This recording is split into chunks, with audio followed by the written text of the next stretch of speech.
Hey, Vinyl Community, Jeff here again with some awesome new releases that just came in. I had to show these. Been waiting on these for years. Been waiting on these for decades. Been waiting on these forever. No, anyway, yeah, so these are some recent reissues on vinyl of some albums that have just been...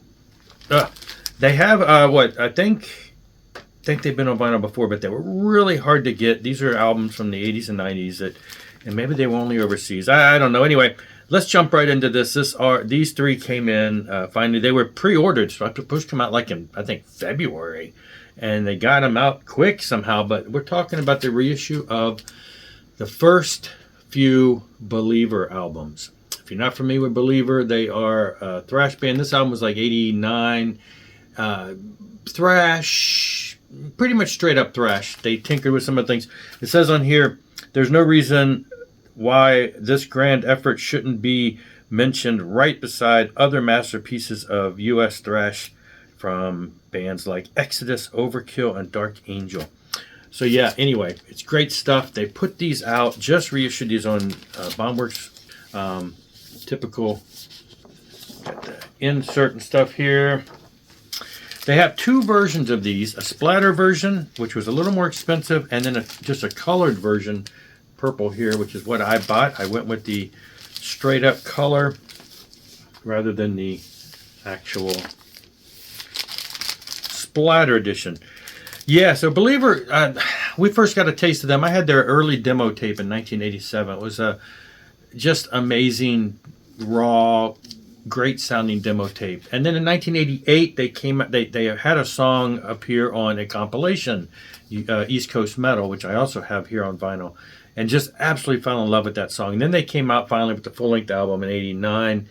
The thing, it kind of threw me a little because the vocal stylings on the demo and compilation songs were different. Here, it's a little more aggressive, a little more. It was just a little more decipherable, I should say. A little more clear, not clean, but clear as far as the way.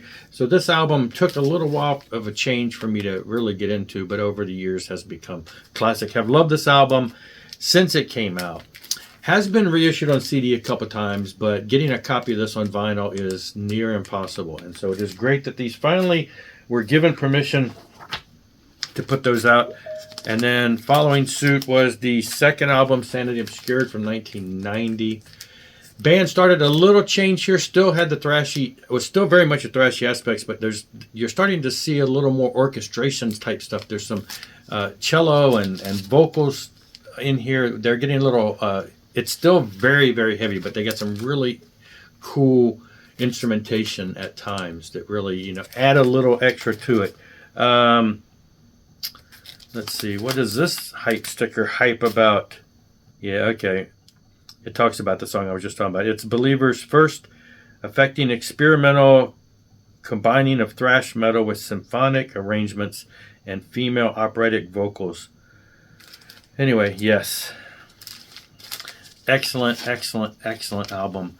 Vocal styling started getting a little more tamed down here. As far as maybe it's just the production, I think it really might have come down to, the increased production and clarity. And again, here I went with the color variant versus the splatter variant. So, Pennsylvania band, excellent, excellent second album. And then the third album, Dimensions.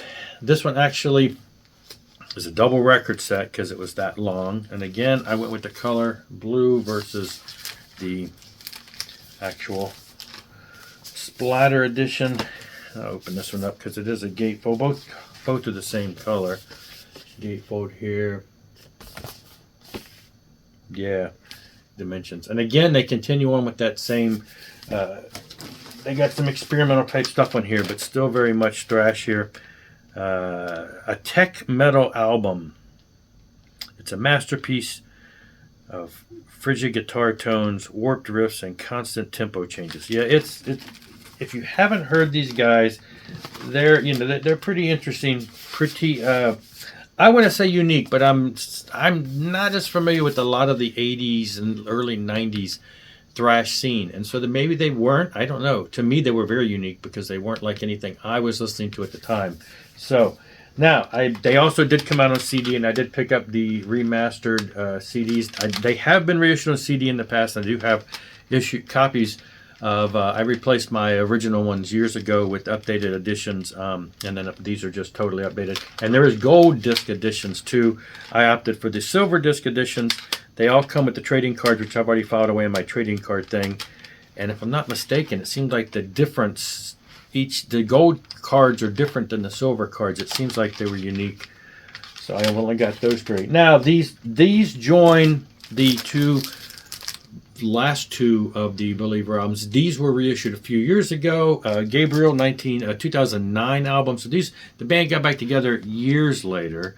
The last album was 93. So in 2009 they come out with Gabriel. In 2011 Transhuman.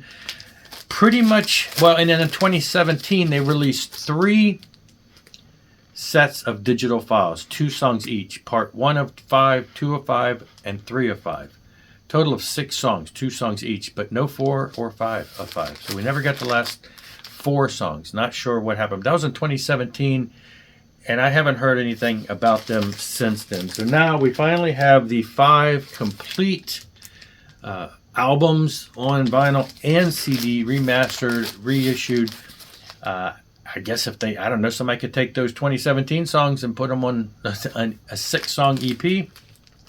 Maybe the band's one day going to finish it with 2 more songs each part to give us a total of 10. But hey, it's been over 6 years now and we haven't heard anything. So who knows? But that's it for this one. If you haven't checked them out, check them out. These are limited. They don't make a whole lot of these. So you want to grab these while they can. They've been flying out the door, I hear. So sales are going through the roof because people have been waiting for these albums for a long time. I'll be seeing you later. Rock on and rock hard.